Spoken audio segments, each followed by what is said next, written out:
Let us introduce you to the Hyundai Accent in base grade SE trim. Hyundai's smallest, least expensive car fits that bill and comes with a 6-speed manual transmission, offering everything you need in a car and nearly nothing you don't unless you need a hatchback, though, because Hyundai has dropped that body style from the lineup. The Accent sedan comes standard with air conditioning, a 5.0-inch touchscreen audio system, remote keyless entry, and power windows, mirrors, and locks. This year, Hyundai tossed in cruise control and Bluetooth, too.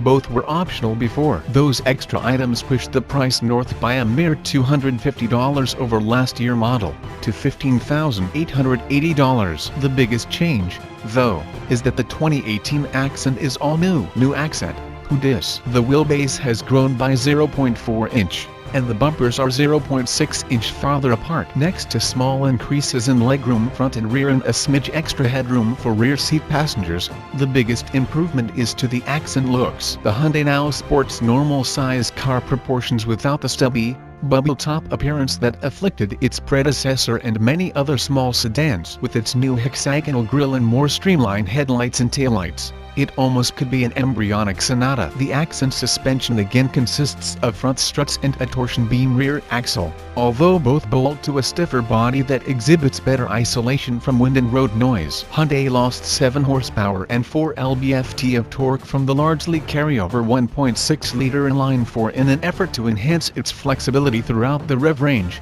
but the new peaks of 130 horsepower and 119 lb-ft of torque register at the same 6,348 RPMs as before. These humble elements combine to deliver a surprisingly appealing driving experience. The ride is composed, and body control is tight. The steering even sends some road feedback onto the driver hands. Ignore the car mediocre 0.81 g of grip and so-so 173-foot stop from 70 mph. It riding on narrow 185/65 R15 tires. After all, what counts is the way the Accent primary controls work together harmoniously with the suspension to make cornering nearly as fun as in Toyota Yaris sedan, which was engineered and is built by Mazda. Working the SE a 6-speed manual, it almost feels as though Hyundai committed its own theft from Mazda. This is the best manual transmission Hyundai has served up yet, with crisp gear engagement and a well-weighted clutch pedal with a defined take-up point. The brand's previous efforts at this transmission type have suffered from vaguely defined shift gates and mushy, low-feedback clutch pedals. If the stick goodness isn't enough to make you hesitate before spending more for an Accent SEL or Limited, which get the SE optional 6-speed automatic standard, maybe our acceleration data will sway you. This SE is scooted to 60 mph in 7.5 seconds, far quicker than any other subcompact short of Ford 197 horsepower Fiesta Street Hot Hatch, and fully 1.4 seconds ahead of an automatic-equipped 2018 Accent Limited. A previous generation,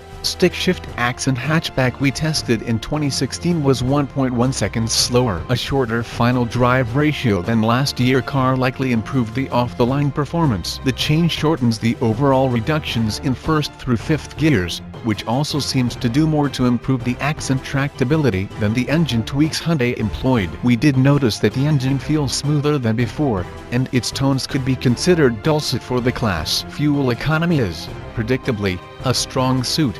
We saw 30 mpg overall, plus 41 mpg on our 75 mph highway fuel economy drive. No Accent dent. We like this one so much. Inside, every outboard seat save for the driver has an overhead grab handle, and every window switch front and rear is backlit. The lid of the overhead sunglasses holder is guided open by a damper. There are cup holders molded into each door panel, which, combined with the trio of cup holders in the center console, bring the total to 7. The large, 14 cubic foot trunk is usefully shaped and can be expanded by flattening the SE's standard 64T split folding rear seat backs. We proved this by finagling a fireplace mantle back there and closing the trunk. The interior is well screwed together but rendered mostly from hard, mediocre plastics. The only soft touch materials to speak of are found on the seats and in the form of small scraps of cloth glued to each door panel. Curiously, these patches aren't on the armrests, leaving elbows to sit on plastic perches with no give.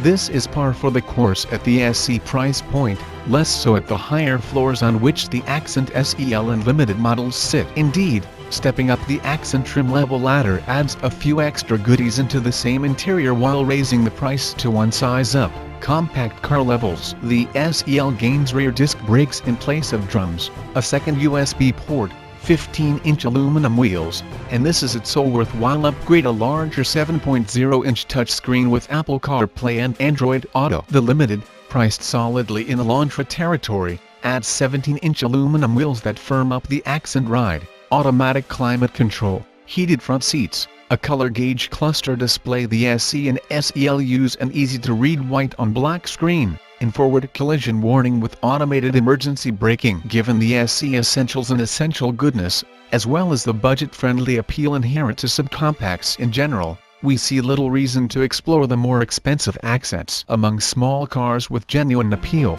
the base model ranks right up there with the slightly pricier Toyota Yaris e while offering significantly more interior room and cargo space. There are less expensive and less appealing alternatives, but this accent DOES and cost much more and has everything you need, plus a few things you might not expect.